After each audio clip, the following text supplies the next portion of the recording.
Principles and process of isolation of elements എന്നാണ് ചാപ്റ്ററിന്റെ പേര്. ഞാൻ അതിനെ ഇങ്ങനെയൊക്കെ പറയും, മെറ്റലർജി.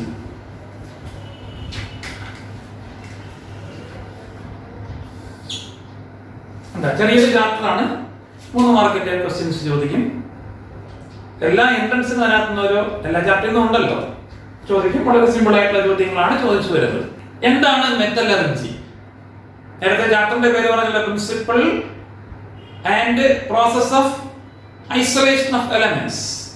എലമെന്റുകളെ, മൂലകങ്ങളെ വേർതിരിക്കുന്നതിനുള്ള പ്രിൻസിപ്പിൾസ്, തത്വങ്ങളും അതിനുപയോഗിക്കുന്ന പ്രോസസ്സുകളെ കുറിച്ചാണ് ഈ ചാപ്റ്റർ പഠിക്കുന്നത്. അതിൽ മെറ്റൽസിനെ കുറിച്ച് മാത്രം പഠിക്കുന്നതുകൊണ്ടാണ് മെറ്റലർജി എന്ന് പറയുന്നത്. അപ്പൊ മെറ്റലർജി എന്ന് പറഞ്ഞാൽ എന്താണ്?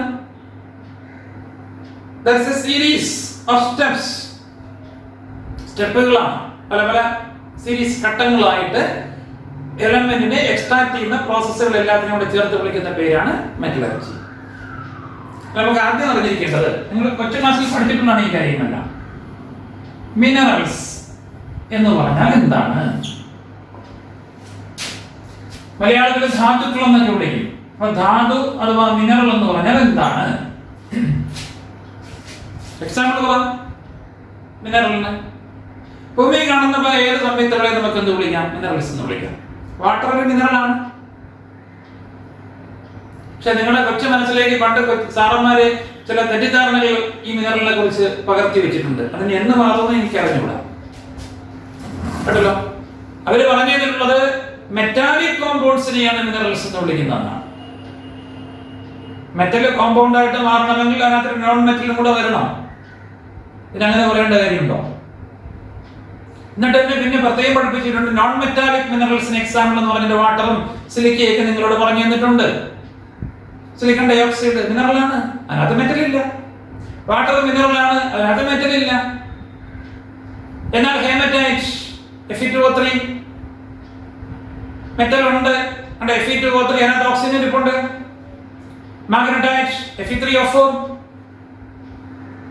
Iron pyrites FeS, copper pyrites CuFeS2, bauxite Al2O3, malachite CuCO3 CuOH2. കഴിഞ്ഞ എൻട്രൻസിന്റെ ആദ്യ ചോദ്യമായിരുന്നു, ഒരു സീരീസ് ഓഫ് ക്വസ്റ്റ്യനിലെ. അപ്പൊ ഈ പറഞ്ഞ മിനറൽസ് ഒക്കെ ഞാൻ ഒന്നുകൂടെ റിപ്പീറ്റ് ചെയ്യാം. Fe2O3, hematite, magnetite Fe3O4,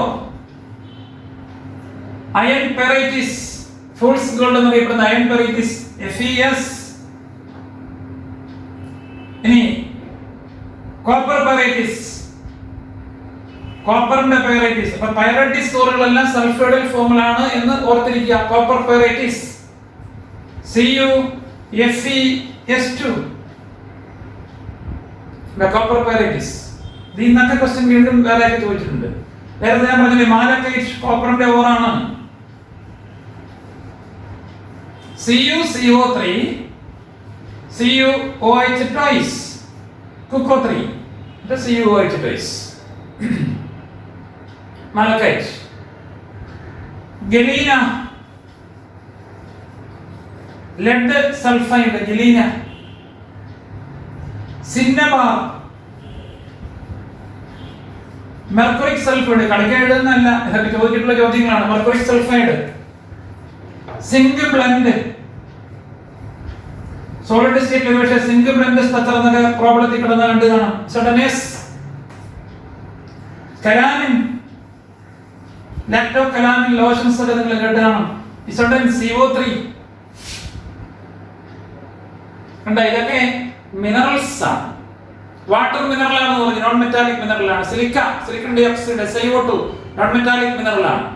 അപ്പൊ മിനറൽസ് എന്ന് പറഞ്ഞാൽ ഭൂവൽക്കത്തിൽ കാണപ്പെടുന്ന, ഭൂമിയുടെ വൽക്കമായിരിക്കും എർത്തിന്റെ ക്രസ്റ്റ്. നിങ്ങൾക്കറിയാം, എർത്ത് ക്രസ്റ്റ് കഴിഞ്ഞാൽ കുറെ കൂടെ താഴോട്ട് പോയ മാന്റിലുണ്ട്, പിന്നെ താഴോട്ട് പോയ കോറുണ്ട്. എർത്തിന്റെ ക്രസ്റ്റിൽ കാണപ്പെടുന്ന കോമ്പൗണ്ടുകളെ പൊതുവെ വിളിക്കുന്ന പേരാണ് മിനറൽസ്. ഇനി അതുമായി ബന്ധപ്പെട്ട അടുത്ത ടെർമിനോളജി നിങ്ങൾക്കറിയാം. ഓർ, മലയാളമൊക്കെ സൂക്ഷിച്ച് പറയണം. അയിര്,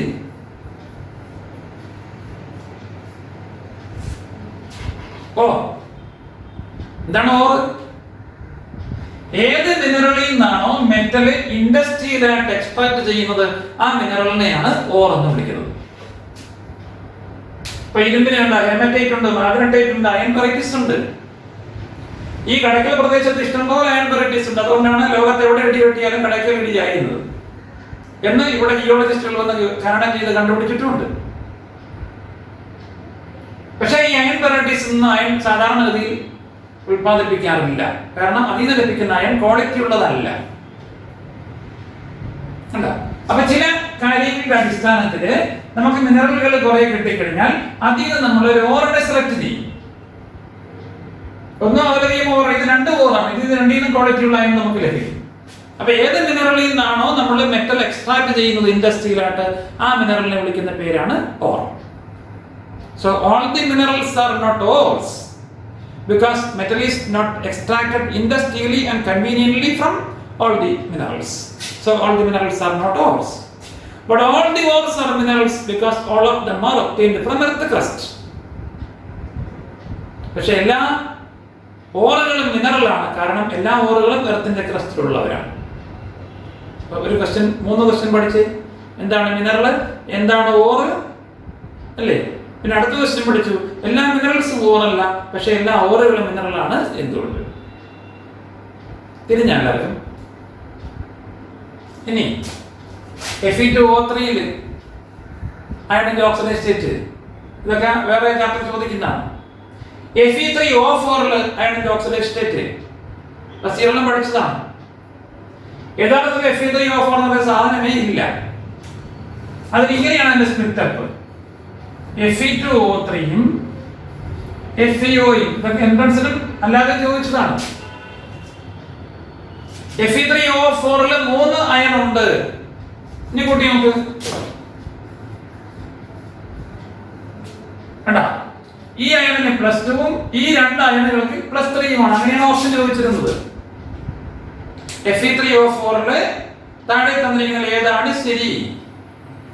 2 അയണുകൾക്ക് +3 ഓക്സിഡേഷൻ സ്റ്റേറ്റും 1 അയണിന് +2 ഓക്സിഡേഷൻ സ്റ്റേറ്റുമാണ്. അല്ലാതെ നിങ്ങൾ കണക്ക് വെച്ച് കണ്ടുപിടിച്ചാൽ ഇത് 8/3 എന്ന് വരും. 8/3 ഒരു ഓക്സിഡേഷൻ സ്റ്റേറ്റ് ഇല്ല. 8/3 ഇലക്ട്രോണിനെ വിട്ടു കൊടുക്കാൻ പറ്റില്ല. അപ്പോൾ 1 അയൺ +2 കാണിക്കും, ബാക്കി 2 അയണുകൾ +3 ഓക്സിഡേഷൻ സ്റ്റേറ്റുമാണ് കാണിക്കുന്നത്. Bear that in mind. Okay. അതുപോലെ ഈ സാധനമുള്ള കുഫസ്2 അങ്ങനെയൊക്കെ പറഞ്ഞ് പഠിച്ചതാണ് നല്ലത്. ഇതൊരു കുസും ഒരു ഫെസും കൂടെ ചേർന്നതാണ്.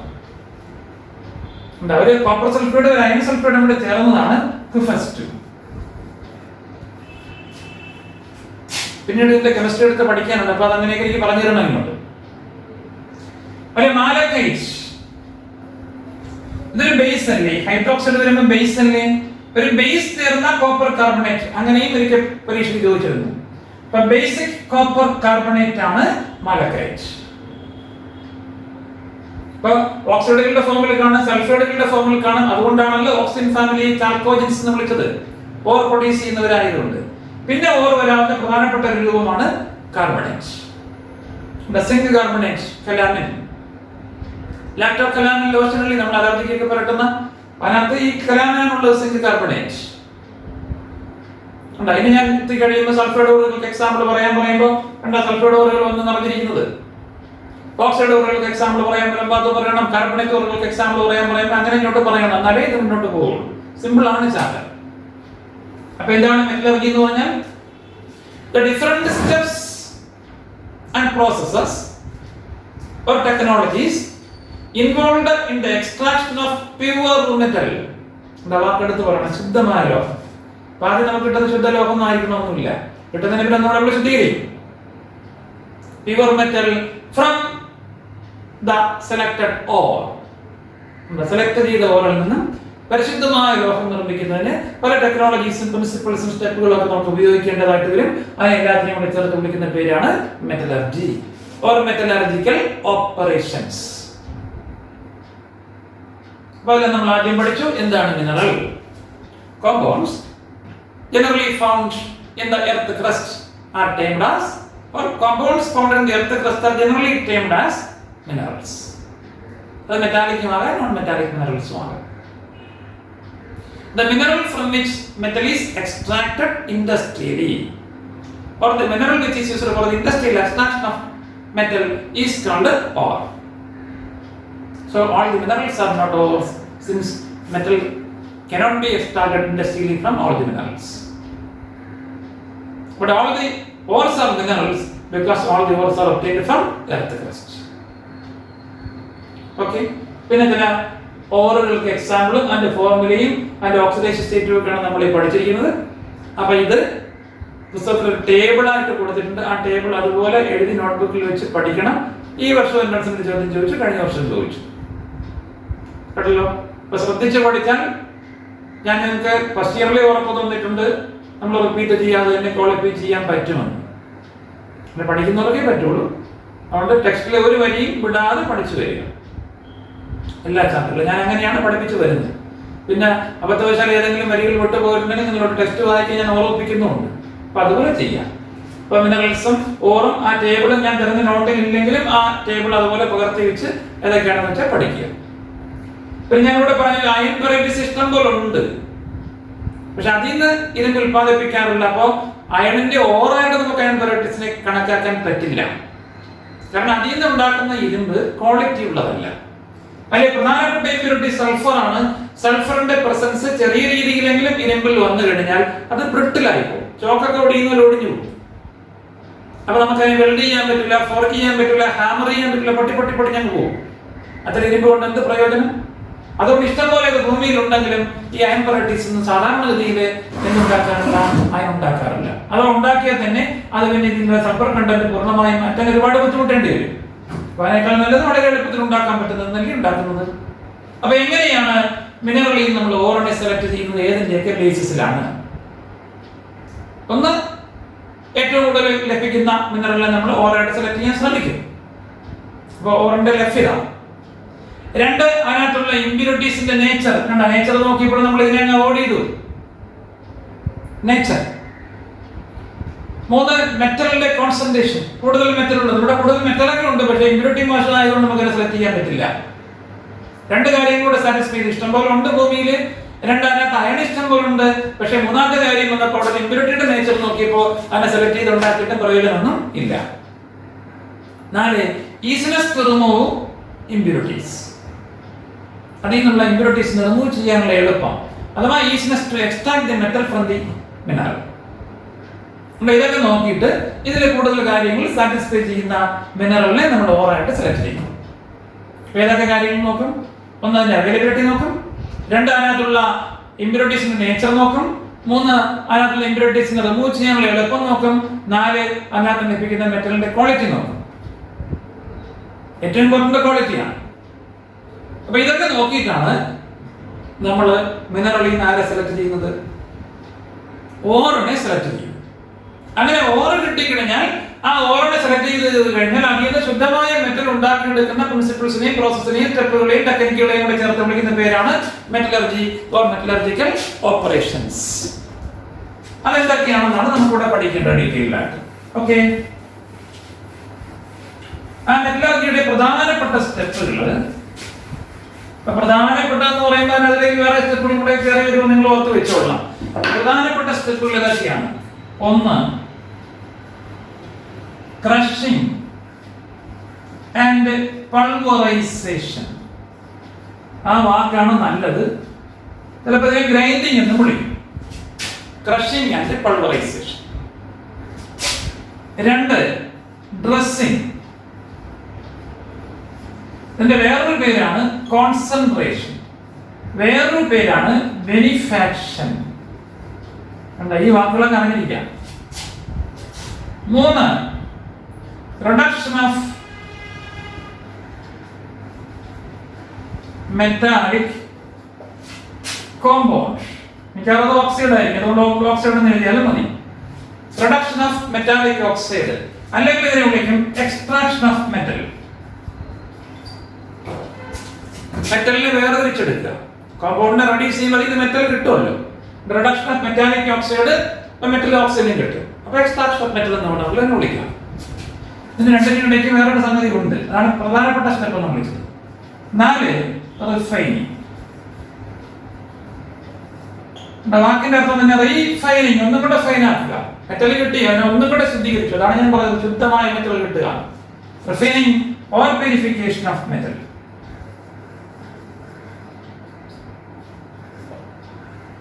ഇതാണ് മെറ്റലർജിയുടെ മേജർ സ്റ്റെപ്പുകൾ. ഏതൊക്കെയാണ്? ഒന്ന് ക്രഷിംഗ് ആൻഡ് പൾവറൈസേഷൻ, ഗ്രൈൻഡിംഗ്. രണ്ടാമത്തെ ഡ്രസ്സിംഗ് ഓർ കോൺസെൻട്രേഷൻ ഓർ ബെനിഫാക്ഷൻ. മൂന്നാമത്തത് reduction of metallic oxide or extraction of metal. നാലാമത്തത് റിഫൈനിങ് ഓർ പ്യൂരിഫിക്കേഷൻ. ഇനി ഓരോന്നെടുത്ത് പഠിക്കാം. ഇതിനിടയിൽ ഒരു സ്റ്റെപ്പ് ഉണ്ടെന്ന് ഞാൻ പറഞ്ഞു. അത് മേജർ സ്റ്റെപ്പിൽ വരുന്ന അല്ലാത്തതുകൊണ്ടാണ് വിഴുങ്ങിയത് കേട്ടല്ലോ. വേണമെങ്കിൽ ഒരു ബേസ് സ്റ്റെപ്പ്, അതിന്റെ പേര് പ്രിലിമിനറി ട്രീറ്റ്മെന്റ്. പ്രിലിമിനറി ട്രീറ്റ്മെന്റ്സ്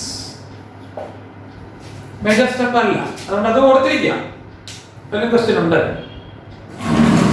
ഓരോന്നിലേക്ക് പോകാം. ആദ്യത്തെ ക്രഷിംഗ് ആൻഡ് പൾവറൈസേഷൻ. നമുക്കറിയാലോ, നമ്മുടെ നാട് ക്രഷറുകളുടെ നാടാണ്. അപ്പൊ ക്രഷിംഗിന്റെ പ്രത്യേകത എന്താണ്? അതുകൊണ്ടാണ് നമ്മുടെ നാട്ടിൽ വില്ലേജ് ഓഫീസർമാരും അതുപോലെ തന്നെ പോലീസ് ഉദ്യോഗസ്ഥർക്ക് ഈ നാട്ടിൽ ട്രാൻസ്ഫർ വാങ്ങിച്ചു വരുന്നത് ഭയങ്കര ഇഷ്ടമുള്ള കാര്യമാണ്. ഈ സമയത്ത് ഇഷ്ടം പോലെ ഉള്ളത് പിടികിട്ടിയല്ലോ. അപ്പൊ ക്രഷിംഗ് ആൻഡ് പൾവറൈസേഷൻ, എന്തിനാ ക്രഷർ ഉപയോഗിക്കുന്നത്? പൊടിക്കാനാണ്. പറ പൊടിയാനാണ് അത് കൂടുതൽ വരുന്നത്. വലിയ പാറകഷ്ണങ്ങളെയൊക്കെ ചെറുതാക്കി മാറ്റുന്നത് അതാണ് ക്രഷർ. അപ്പൊ കുറച്ച് വേസ്റ്റ് വരും, അത് പൊടിഞ്ഞു വരുന്നതാണ്. ഇനി ക്രഷറിൽ നിന്ന് എടുത്ത് കിട്ടുന്ന സാധനങ്ങളെ പിന്നെ പൊടിക്കും. അതിന് ഉപയോഗിക്കുന്ന ഗ്രൈൻഡർ ഓർ പൾവറൈസർ ആണ്. നിങ്ങൾ അരിയൊക്കെ പൊടിക്കാൻ പോകുമ്പോൾ, നമ്മളെ വീട്ടിൽ അരി പൊടിക്കാൻ ഗ്രൈൻഡർ ഉണ്ടാകാം, ചെറിയ രീതിയിലൊക്കെ പൊടിച്ചെടുക്കും. ഒരുപാട് പൊടിക്കണമെങ്കിൽ നിങ്ങൾ മില്ലിൽ പോകും. ആ പൊടിക്കുന്ന മില്ലിന്റെ പേര് നിങ്ങളൊന്ന് വായിച്ചു വേണം. കമ്പനിയുടെ പേര് കേളചന്ദ്രനോ കിർലോസ്കർ എന്നൊക്കെ എഴുതി വെച്ചിരിക്കും. മാവൊക്കെ കയറി അടഞ്ഞിരിക്കുക, ഏതൊക്കെ ചുരണ്ടി നോക്കിയൊക്കെ വായിച്ചു നോക്കണം. അവിടെ എഴുതി വെച്ചിട്ടുണ്ട് പൾവറൈസർ.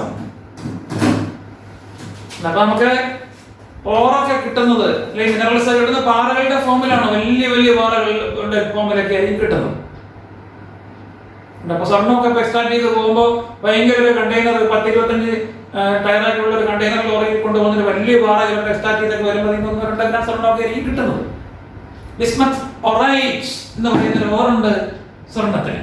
ബിസ്മത്ത് ഒറൈറ്റ് ഓർത്തിരുന്നോളൂ, ഞാൻ നേരത്തെ പറഞ്ഞപ്പോൾ അത് വന്നില്ല. അപ്പോ വലിയ ലംബ്, ഭയങ്കര പീസായിട്ട് കിട്ടുന്ന പാറകളെ ചെറിയ കഷ്ണങ്ങളാക്കി മാറ്റാൻ ക്രഷർ ഉപയോഗിക്കും. അതിനെ പിന്നെ ഫൈൻ പൗഡർ ആക്കി മാറ്റുന്നതിന് വേണ്ടിയിട്ട് പൾവറൈസർ ഉപയോഗിക്കും. അങ്ങനെ പൊടിച്ചെടുക്കും, നല്ല ഫൈൻ ഡസ്റ്റ് ആയിട്ട് എടുക്കും. എന്നിട്ടാണ് എക്സ്ട്രാക്ഷൻ തുടങ്ങുന്നത്. കണ്ടോ, ഇതാണ് ആദ്യ സ്റ്റെപ്പ്. എന്തിനാണ് ഇങ്ങനെ ചെയ്തതെന്നൊക്കെ നിങ്ങൾ കെമിക്കൽ കൈനറ്റിക്സിൽ കണ്ടു. പൊടിക്കുമ്പോൾ സർഫസ് ഏരിയ കൂടും. സർഫസ് ഏരിയ കൂടുമ്പോൾ റിയാക്ഷൻ നമുക്ക് വളരെ സ്പീഡിൽ നടത്താൻ പറ്റും. അങ്ങനെ ആക്കുന്നതിന് വേണ്ടിയിട്ടാണ് ആദ്യ സ്റ്റെപ്പ് ചെയ്തത്, ക്രഷർ ആൻഡ് പൾവറൈസർ. മനസ്സിലായല്ലോ? അത് കൂടുതൽ അറിയാനൊന്നുമില്ല. അപ്പൊ ആ സ്റ്റെപ്പ് ഒന്ന് കഴിയും. രണ്ടാമത്തെ സ്റ്റെപ്പ് നമ്മുടെ പേര് 3 പേര് പറഞ്ഞു. ഡ്രസ്സിംഗ് എന്ന് പറഞ്ഞു, കോൺസെൻട്രേഷൻ എന്ന് പറഞ്ഞു, ബെനിഫാക്ഷൻ എന്ന് പറഞ്ഞു. ഇത് 3ന്റെയും അർത്ഥം ഇവിടെ പ്രാവർത്തികമാകുകയാണ്. അതുകൊണ്ടാണ് ഡ്രസ് ചെയ്യുമല്ലോ നിങ്ങളെല്ലാം. നിങ്ങൾ ഡ്രസ് ചെയ്യുന്നത് ഡ്രസ് ചെയ്യൊക്കെ അല്ല പലരും. അതിപ്പോ മനസ്സിലായോ?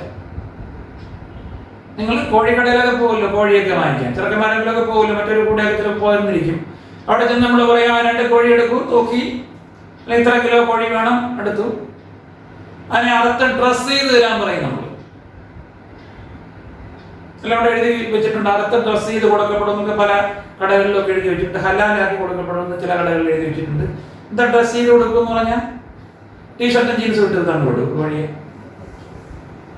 അവിടെ എന്താ ചെയ്തത്? അറുത്ത് അതിന്റെ ചിറകെല്ലാം അല്ലെ കൂടെയെല്ലാം പിന്നി അല്ലെങ്കിൽ കുരിച്ച് കളഞ്ഞ് കുടലൊക്കെ മാറ്റി വൃത്തിയാക്കി തരിക. അപ്പൊ വൃത്തിയാക്കുക എന്നാണ് ആ വാക്കിന്റെ അർത്ഥം. അപ്പൊ കുളിക്കാതെ നനയ്ക്കാതെ നിങ്ങൾ ഡ്രസ് ഇട്ടിട്ട് വല്ല കഥയുണ്ട്, അത് ഡ്രസ്സിംഗ് അല്ല. എന്നിപ്പോ പിടി കിട്ടിയല്ലോ. അപ്പൊ ഡ്രസ്സിംഗ് എന്ന് പറഞ്ഞാൽ വൃത്തിയാക്കുക. ഹെയർ, മുടി വെട്ടാൻ പോകുന്ന ഹെയർ ഡ്രസ്സിംഗ് സെന്റർ എന്നൊക്കെ എഴുതി വെച്ചിട്ടുണ്ട്. ഹെയർ ഡ്രസ് ചെയ്യാൻ പോകുന്നൊക്കെ പറയും. കണ്ടാ പാപ്പറ വെള്ളയും പൈക്കോത്തുള്ളൊക്കെ എടുത്ത് തലയിൽ വെച്ചുകൊണ്ട് നടക്കുന്നതാണ്. അതൊക്കെ വൃത്തിയാക്കി വെട്ടി വൃത്തിയാക്കുന്നതിനാണ് ഡ്രസ്സിംഗ് എന്ന് വിളിക്കുന്നത്. ഒരുത്തനുണ്ടെങ്കിൽ കണ്ടപ്പോൾ അവന്റെ മോന്തയിൽ അത്രയും കാച്ചിലിന്റെ വെള്ളി പിടിച്ചു കിടക്കുന്ന പോലെ കിടക്കുന്നു. അതൊക്കെ ഡ്രസ് ചെയ്യണം. അപ്പൊ ഡ്രസ് ചെയ്യാന്ന് വെച്ചാൽ എന്താ അർത്ഥം? വൃത്തിയാക്കുകയാണ്. അങ്ങനെ വൃത്തിയാക്കുമ്പോൾ അടുത്ത വാക്കുണ്ട് കോൺസെൻട്രേഷൻ. അതിനകത്ത് ഇമ്പ്യൂരിറ്റീസ് എന്ന് പോകും, ഓറിന്റെ കോൺസെൻട്രേഷൻ കൂടും. അതുകൊണ്ടാണ് ആ പ്രോസസ്സിനെ കോൺസെൻട്രേഷൻ എന്ന് വിളിക്കുന്നത്. ഇനി അങ്ങോട്ടുള്ള പ്രോസസ്സൊക്കെ നമുക്ക് ലാഭകരമായി നടത്താൻ പറ്റും. അതുകൊണ്ട് തന്നെ ബെനിഫാക്ഷൻ എന്ന് വിളിക്കും, ബെനിഫിറ്റ് ആയി നമുക്ക്. അപ്പോൾ ഡ്രസ്സിംഗ് ഓർ കോൺസെൻട്രേഷൻ ഓർ ബെനിഫാക്ഷൻ എന്ന് പറഞ്ഞാൽ എന്താണ്? Removal of impurities, the process of removal of impurities from the pulverized ore or from the grinded ore as far as possible. എല്ലാം മാറ്റാനൊന്നും പറ്റില്ല, നമ്മളെ കൊണ്ട് വെക്കുന്നതിന് പരമാവധി മാറ്റിയെടുക്കും. ആ പ്രോസസ്സിനെ വിളിക്കുന്ന പേരാണ് ബെനിഫാക്ഷൻ ഓർ ഡ്രസ്സിംഗ് ഓർ കോൺസെൻട്രേഷൻ. ഇവിടെ കിട്ടിയോ?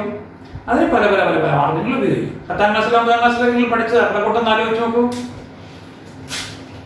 ഒന്ന്, കാണാൻ പറ്റുന്ന വല്ല പാദകഷ്ണം അങ്ങനെയൊക്കെയുള്ള സാധനങ്ങൾ കിടന്ന് ഹാൻഡ് പിക്കിംഗ്, റോബോട്ടുകളെ ഉപയോഗിച്ച് ഹാൻഡ് പിക്കിംഗ് നടത്തി പറക്കി മാറ്റി കളയത് അങ്ങനെ ഉണ്ടായി.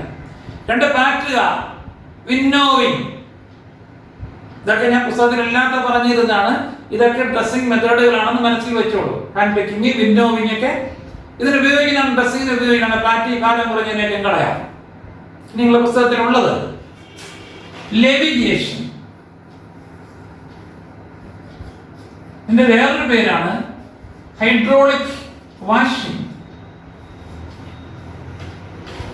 വേറൊരു പേരാണ് ഗ്രാവിറ്റി സെപ്പറേഷൻ. എല്ലാ പേരും പുസ്തകത്തിലുണ്ടോ എന്ന് എനിക്കറിയത്തില്ല. അപ്പൊ ലെവിഗേഷൻ എന്ന് വിളിക്കും, ഹൈഡ്രോളിക് വാഷിംഗ് എന്ന് വിളിക്കും, ഗ്രാവിറ്റി സെപ്പറേഷൻ എന്ന് വിളിക്കും. ഇത് നോക്കിയാൽ മനസ്സിലാവും. ഹൈഡ്രോളിക് വാഷിംഗ്, വെള്ളം ഒഴിച്ച് കഴുകൽ. ഇപ്പൊ നിങ്ങളുടെ തലമുറ വന്നപ്പോൾ നിങ്ങൾക്ക് പരിചയമില്ല. എനിക്കൊക്കെ അറിയാം, നമ്മുടെ വീട്ടിലൊക്കെ ഹൈഡ്രോളിക് വാഷിംഗ് പരിപാടി ഉണ്ടായിരുന്നു നേരത്തെ. നാട്ടിലൊക്കെ നെൽകൃഷിയുണ്ട്. നെല്ല് കൊയ്ത് കൊണ്ടുവന്ന് മുറ്റത്തൊക്കെ ഇട്ട് അടിക്കും. അപ്പൊ അവിടെ നിന്ന് നെല്ലിനോടൊപ്പം കല്ലും കൂടെ കയറും. ഇത് നെല്ല് കുത്താൻ കൊണ്ടുപോകുമ്പോൾ അവിടെ നിന്ന് പുഴുങ്ങി കുത്താൻ കൊണ്ടുപോകുമ്പോൾ ഈ കല്ല് അതിൻ്റെ കൂടെ തിരിച്ചു പോരും. ചിലപ്പോൾ ചെറുതായി നിന്നിരിക്കും. അപ്പൊ അത് വീട്ടിൽ കൊണ്ടുവന്ന് കഴുകി. ഇപ്പം കടയിൽ നിന്നൊക്കെ അരി വാങ്ങിക്കുമ്പോൾ അതിനകത്ത് പരസ്യമുണ്ട്, ഡബിൾ സോർട്ടക്സ് റൈസ് എന്നൊക്കെ. 2 പ്രാവശ്യം അത് സോർട്ട് ചെയ്ത് അതിനകത്തുള്ള കല്ലൊക്കെ നുള്ളിപ്പറക്കി കളഞ്ഞ അരിയാണെന്നാണ് പറയുന്നത്. കണ്ടല്ലോ. അപ്പൊ ഇവിടെ വരുമ്പോഴത്തേക്ക് ചിലപ്പം കറുത്ത കല്ലെങ്ങാണെങ്കിൽ പെട്ടെന്ന് കണ്ടുപിടിക്കാൻ പറ്റും. ചിലപ്പോൾ അരിയുടെ അതേ നിറത്തിലുള്ള കല്ലായിരിക്കും. അരി ചുവന്ന അരി, അതേ നിറത്തിലുള്ള കല്ലൊക്കെ ആയിരിക്കും. അപ്പൊ കണ്ടുപിടിക്കാൻ ബുദ്ധിമുട്ടാണ്. അപ്പോൾ അമ്മമാർക്ക് ഈ ടെക്നോളജി അറിയാമായിരുന്നു, ഹൈഡ്രോളിക് വാഷിംഗ്. അരി അരിക്കുക എന്നൊക്കെയാണ് അവർ പറയുന്നത്. വെള്ളത്തിനകത്ത് അരി വാരിയിട്ടിട്ട് പ്രത്യേക രീതിയിൽ കൈയൊക്കെ വെച്ചിട്ട് അവരിങ്ങനെ അരിച്ചരിച്ച് അരിയെ അങ്ങ് മുകളിലോട്ട് മാറ്റും. അരിക്ക് ഭാരം കുറവാണ് കല്ലിനെ അപേക്ഷിച്ച്. കല്ലിനെ ഡെൻസിറ്റി കൂടുതലല്ലേ അരിയെ അപേക്ഷിച്ച് നോക്കുമ്പോൾ. അപ്പോൾ ആ കല്ലിന് താഴോട്ട് മാറി വരും. ഈ പ്രോസസ്സ് തന്നെ ഈ ഹൈഡ്രോളിക് വാഷിംഗ് എന്ന് പറയുന്നത്. നമ്മുടെ വീട്ടിൽ ചെറിയ രീതിയിൽ ചെയ്തത് ഇവിടെ വലിയ രീതിയിൽ ചെയ്തത്. ഭയങ്കര ടാങ്കില് പൾവറൈസ് ചെയ്ത ഓർ അങ്ങോട്ടിട്ട്. ഓർ പാർട്ടിക്കിളിന് ഭാരം കൂടുതലും ഇമ്പ്യൂരിറ്റീസിന് ഭാരം കുറവുമാണെങ്കിലാണ് ഏത് പ്രോസസ്സ് ഉപയോഗിക്കുന്നത്? ഹൈഡ്രോളിക് വാഷിംഗ് ഉപയോഗിക്കുന്നത്. എന്നിട്ട് വളരെ സ്ട്രോങ് ആയിട്ടുള്ള വാട്ടർ കറണ്ട് ഈ പൾവറൈസ്ഡ് ഓറിൽ കൂടെ കടത്തിവിടും. വേണമെങ്കിൽ അടിയിൽ നിന്ന് മുകളിലോട്ടായിരിക്കും ഇങ്ങനെ ചീറ്റി വിടുന്നത്. ഇവിടെ ഈ പൊടിയാണ്ട് കിടക്കുകയാണല്ലോ പൾവറൈസ്ഡ് ഓറല്ലാണ്ട്. ഇതെല്ലാം കൂടെ നിറഞ്ഞ് പതഞ്ഞ് മണ്ടയിലോട്ട് കയറി വരുമ്പോൾ ഭാരം കൂടിയ ഓർ പാർട്ടിക്കിൾ ടാങ്കിന്റെ അടിയിൽ തന്നെ അടിയും. ഭാരം കുറഞ്ഞ ഇമ്പ്യൂരിറ്റീസ് മണ്ടയിൽ ഇങ്ങനെ വന്ന് നിൽക്കും. കുറെ കൂടെ വെള്ളം ഒഴിക്കുമ്പോൾ ഫ്ലോട്ട് ചെയ്ത് പോകും. ഇതാണ് levigation or hydraulic washing or gravity separation. ഓറിന്റെയും ഇമ്പ്യൂരിറ്റീസിന്റെയും ഗ്രാവിറ്റിയിലെ ഡിഫറൻസ് കൊണ്ട് സെപ്പറേറ്റ് ചെയ്യുന്ന മെത്തേഡ് ആയതുകൊണ്ടാണ് ഗ്രാവിറ്റി സെപ്പറേഷൻ എന്ന് വിളിക്കുന്നത്. വെള്ളം ഒഴിച്ച് കഴുകുകയാണ് ഇവിടെ. ഭാരം കൂടിയ ഓർ പാർട്ടിക്കിൾ സെറ്റിൽ ചെയ്യുകയും ഭാരം കുറഞ്ഞ ഇമ്പ്യൂരിറ്റീസ് ഫ്ലോട്ട് ചെയ്ത് പോവുകയും ചെയ്യും. അതുകൊണ്ടാണ് നമ്മൾ ഇതിനെ ഹൈഡ്രോളിക് വാഷിംഗ് എന്ന് വിളിക്കുന്നത്. അവിടുത്തെ കണ്ടീഷൻ അറിയാമല്ലോ. ഓറിന്റെ ഭാരം കൂടുതലും ഇമ്പ്യൂരിറ്റീസിന്റെ ഭാരം കുറവുമാണെങ്കിലാണ് ഇത്തരം മെത്തേഡുകൾ ഉപയോഗിക്കുന്നത്. സാധാരണ കാർബണേറ്റ് ഓറുകളും ഓക്സൈഡ് ഓറുകളും ഒക്കെ അത്തരത്തിലുള്ളവരായിരിക്കും. അതുകൊണ്ട് അവരെയാണ് നമ്മൾ ഹൈഡ്രോളിക് വാഷിംഗ് വഴി സെപ്പറേറ്റ് ചെയ്യുന്നത്. എക്സാമ്പിൾ കൊണ്ട് ഓർത്തിരിക്കുമല്ലോ. രണ്ടാമത് മാഗ്നറ്റിക് സെപ്പറേഷൻ. കാന്തിക വിഭജന രീതി എന്നാണ് ഇതിനെ വിളിക്കുന്നത്, മാഗ്നറ്റിക് സെപ്പറേഷൻ. ഈ മാഗ്നറ്റിക് സെപ്പറേഷൻ മെത്തേഡ് ഉപയോഗിക്കുന്നത് ഒന്നുകിൽ ഓർ അല്ലെങ്കിൽ ഇമ്പ്യൂരിറ്റിക്ക് മാഗ്നറ്റിക് നേച്ചർ ഉണ്ടായിരിക്കണം. രണ്ട് മാഗ്നറ്റിക് ആയതിനെ സെപ്പറേറ്റ് ചെയ്യാൻ പറ്റുമല്ലോ. ഏതെങ്കിലും ഒന്നിന് മാഗ്നറ്റിക് പ്രോപ്പർട്ടി ഉള്ള കേസിലാണ് മാഗ്നറ്റിക് സെപ്പറേഷൻ ഉപയോഗിക്കുന്നത്. അപ്പൊ ഇരുമ്പിന്റെ ഓറുകളെയൊക്കെ സെപ്പറേറ്റ് ചെയ്യാൻ, ഇമ്പ്യൂരിറ്റീസിനും സെപ്പറേറ്റ് ചെയ്യാനായിട്ട് മാഗ്നറ്റിക് സെപ്പറേഷൻ ഉപയോഗിക്കാം. നമ്മൾ നേരത്തെ പോയ മില്ലിലേക്ക് നിങ്ങളെ ശ്രദ്ധ കൊണ്ടുപോയി ഒരു മോട്ടോർ ഘടിപ്പിച്ചിട്ടുണ്ട്, അപ്പുറത്ത് മില്ല് ഇരിപ്പുണ്ട്. ഈ മോട്ടറിലും മില്ലിനും ഓരോ ഡിസ്ക് ഘടിപ്പിച്ചിട്ടുണ്ട്. ഈ ഡിസ്കുകൾക്ക് മണ്ടയിൽ കൂടെ ഒരു ബെൽറ്റ് കിടന്ന് കിടന്നതാണ്. ഇതുപോലെ ഒരു ബെൽറ്റ് നിങ്ങളുടെ മനസ്സിൽ കണ്ടോ? നല്ല വീതിച്ചിരിക്കുന്നത്, അവിടെ വീതി കുറവാണ്. രണ്ട് ഡിസ്ക് വേണമല്ലോ ഇത് കറങ്ങാനായിട്ട്, ബെൽറ്റ് കറങ്ങാനായിട്ട്. അതിൽ ഒരു ഡിസ്ക് മാഗ്നറ്റ് വെച്ച് നിർമ്മിച്ചതായിരുന്നു, മാഗ്നറ്റിക് സെപ്പറേഷൻ. എന്നിട്ട് ഈ ബെൽറ്റിന്റെ മണ്ടയിൽ പോളറൈസ് ചെയ്ത് ഓറിട്ട് കൊടുക്കും. പൊടിഞ്ഞ ഓറ് ബെൽറ്റിന്റെ മണ്ടയിൽ കൂടെ ഇങ്ങനെ യാത്ര ചെയ്ത് മറ്റേ മാഗ്നറ്റിക് ഡിസ്കിന്റെ അടുത്ത് എത്തുമ്പോൾ മാഗ്നറ്റിനെ അട്രാക്ട് ചെയ്യുന്നത് ഡിസ്കിന് അടുത്ത് വീഴുകയും റിപ്പൽ ചെയ്യുന്നത് ദൂരെ തെറിച്ച് വീഴുകയും ചെയ്യും. അങ്ങനെ മാഗ്നറ്റിക്കും നോൺ മാഗ്നറ്റിക്കുമായിട്ടുള്ള സബ്സ്റ്റൻസുകളെ സെപ്പറേറ്റ് ചെയ്യുന്ന പ്രോസസ്സിനെയാണ് എന്ത് വിളിക്കുക? മാഗ്നറ്റിക് സെപ്പറേഷൻ എന്ന് വിളിക്കുക. രണ്ടാമത്തെ മെത്തേഡ് മനസ്സിലായല്ലോ. ഓരോന്നിന്റെയും കണ്ടീഷനും എക്സാമ്പിൾ പോലെ ഇരിക്കുക. മൂന്നാമത്തത് ഫ്രോത്ത് ഫ്ലോട്ടേഷൻ പ്രോസസ്. ഫ്രോത്ത് ഒക്കെ നമ്മൾ പഠിച്ചതാണ് സർഫസ് കെമിസ്ട്രിയിൽ. Froth flotation process. ഫ്രോത്ത് എന്ന് വെച്ചാൽ പദം എപ്പോഴും ഫ്ലോട്ട് ചെയ്ത് മണ്ടയിൽ നിൽക്കാനാണ് ഫ്രോത്ത് ഫ്ലോട്ടേഷൻ പ്രോസസ്. ഒരു അലക്കുകാരിയാണ് ഈ മെത്തേഡ് കണ്ടെത്തിയത് ആദർശീയമായിട്ട്. ആ കഥയൊക്കെ നിങ്ങൾ ടെക്സ്റ്റ് കിടക്കൊണ്ട് വായിച്ചു നോക്കണം. ഫ്രോത്ത് ഫ്ലോട്ടേഷൻ പ്രോസസ്. ഇവിടെ ഇതിന്റെ നേരെ ഓർ പാർട്ടിക്കിളിന് ഭാരം കുറവും ഇമ്പ്യൂരിറ്റീസിന് ഭാരം കൂടുതലുമാണെങ്കിലാണ് ഈ മെത്തേഡ് ഉപയോഗിക്കുന്നത്. ലിവിഗേഷനിൽ ഓറിന് ഭാരം കൂടുതലും ഇമ്പ്യൂരിറ്റീസിന് ഭാരം കുറവുമായിരുന്നപ്പോഴാണ്. ഇവിടെയാണെങ്കിൽ ഓർ പാർട്ടിക്കിളിന് ഭാരം കുറവും ഇമ്പ്യൂരിറ്റീസിന് ഭാരം കൂടുതലുമാണെങ്കിലാണ് ഈ മെത്തേഡ് ഉപയോഗിക്കുന്നത്. സാധാരണഗതിയിൽ സൾഫൈഡ് ഓറുകൾ അങ്ങനെയായിരിക്കും. നേരത്തെ നമ്മൾ പഠിച്ചു galena, cinnabar, zinc sulphide, zinc blende, copper pyrites, iron pyrites ഉണ്ടാക്കുന്നെങ്കിൽ അയൺ പെറൈറ്റിസ്. അപ്പൊ സൾഫൈഡ് ഓറുകൾക്ക് ഭാരം കുറവാണ്. അപ്പൊ അവരെ സെപ്പറേറ്റ് ചെയ്യാനാണ് ഫ്രോത്ത് ഫ്ലോട്ടേഷൻ പ്രോസസ് ഉപയോഗിക്കുന്നത്. പൾവറൈസ് ചെയ്ത ഓറിനകത്തേക്ക് അല്പം പൈൻ ഓയിൽ ഒഴിക്കും. പത ഉണ്ടാക്കുന്ന ഏതെങ്കിലും സാധനം ഒഴിക്കും. എന്നിട്ട് നേരത്തെ പോലെ നല്ല വാട്ടർ കറണ്ട് പാസ് ചെയ്യുമ്പോൾ ഈ വെള്ളത്തില് ഓറ് നോൺ വെറ്റബിൾ ആണ്, അത് പറ്റിപ്പിടിക്കില്ല. ഓറിന് ഭാരം കുറവായതുകൊണ്ട് അത് ഈ പറഞ്ഞ ഫ്രോത്തിനോടൊപ്പം പറ്റിപ്പിടിക്കും. അങ്ങനെ ചില സ്റ്റെബിലൈസർ ഒക്കെ ഇതിനകത്ത് ആഡ് ചെയ്യും. കേട്ടല്ലോ, ആഡ് ചെയ്ത് ഇങ്ങനെ പതയുണ്ടാക്കുമ്പോൾ ഈ പതയോടൊപ്പം ഓർ പാർട്ടിക്കിൾ എല്ലാം അവിടെ ഫ്ലോട്ട് ചെയ്ത് മണ്ടയിൽ വരും. ഹെവിയർ ആയിട്ടുള്ള ഇമ്പ്യൂരിറ്റീസ് അവിടെ സെറ്റിൽ ചെയ്ത് കിടക്കും. ഈ പ്രോസസ്സിനെ വിളിക്കുന്ന പേരാണ് ഫ്രോത്ത് ഫ്ലോട്ടേഷൻ പ്രോസസ്. അപ്പൊ ഞാൻ 5 മെത്തേഡുകൾ പറഞ്ഞു. ഏതൊക്കെയായിരുന്നു 5 മെത്തേഡുകൾ? ഒന്ന് ഹാൻഡ് പിക്കിംഗ് പറഞ്ഞു, 2 വിന്നോവിംഗ് പറഞ്ഞു, 3 ലെവിഗേഷൻ വെള്ളമൊഴിച്ച് കഴുകാൻ പറഞ്ഞു, 4 കാന്തം വെച്ച് സെപ്പറേറ്റ് ചെയ്യാൻ പറഞ്ഞു, 5 സോപ്പിട്ട് കഴുകാൻ പറഞ്ഞു. ഈ പറഞ്ഞ പ്രോസസ്സിൽ ഒന്നും തന്നെ എന്തില്ല? കെമിക്കൽ റിയാക്ഷൻസ് ഒന്നുമില്ല. ഇതെല്ലാം വേറെ ഫിസിക്കൽ ഭൗതിക മെത്തേഡുകളാണ്, ഫിസിക്കൽ പ്രോസസ്സുകളാണ്. ഈ പറഞ്ഞ അവസാനത്തെ പ്രോസസ്സ് ഉപയോഗിച്ചപ്പോൾ നമ്മൾ കുറച്ച് പൈൻ ഓയിൽ ഒഴിച്ചു. ആ പൈൻ ഓയിൽ അല്ലെങ്കിൽ ഫാറ്റി ആസിഡുകൾ അല്ലെങ്കിൽ സന്തൈൻ ഇതൊക്കെയാണ് ഉപയോഗിക്കുന്നത്. അവരെ കളക്ടർ എന്നാണ് വിളിക്കുന്നത്. അത് ഓറിന്റെ വെറ്റബിലിറ്റി നോൺ വെറ്റബിൾ ആക്കി മാറ്റും. കേട്ടല്ലോ. അതുപോലെ തന്നെ ഇതിനകത്ത് ചില സാധനങ്ങൾ ചേർക്കാറുണ്ട്, പ്രൊമോട്ടറുകൾ ചേർക്കാറുണ്ട്, ഇതിനകത്ത് ആക്ടിവിറ്റീസ് ചേർക്കാറുണ്ട്. ഇതൊക്കെ ഈ പ്രോസസ് എളുപ്പമാക്കി മാറ്റുന്നതിന് വേണ്ടിയിട്ടാണ് ഫ്രോത്ത് ഫ്ലോട്ടേഷൻ പ്രോസസ് അതൊക്കെ ചേർക്കുന്നത്. പക്ഷെ അതൊക്കെ വെറും ഫിസിക്കൽ പ്രോസസ്സുകളാണ്, അവിടെ ഒരു കെമിസ്ട്രിയും ഇല്ല. അപ്പൊ ഇതെല്ലാം തന്നെ ഫിസിക്കൽ മെത്തേഡുകളാണ്. എന്തിനു ഉപയോഗിക്കുന്ന? ഡ്രസ്സിങ്ങിന് ഉപയോഗിക്കുന്ന ഫിസിക്കൽ മെത്തേഡുകളാണ് ഈ പറഞ്ഞത്. ഓക്കെ, ഇനി ഈ ഫിസിക്കൽ മെത്തേഡുകളൊക്കെ നമ്മൾ പ്രയോഗിച്ചു, എന്നിട്ടൊന്നും രക്ഷയില്ല, എന്നിട്ട് ഇമ്മ്യൂണിറ്റി സിസ്റ്റം പോലെ ഇരിക്കുകയാണ് എങ്കിൽ നമ്മൾ 18ാമത്തെ അടവ് പ്രയോഗിക്കും. ആ മെത്തേഡിനെ വിളിക്കുന്ന പേരാണ് ലീച്ചിങ്. കേട്ടിട്ടുണ്ടായിരിക്കും.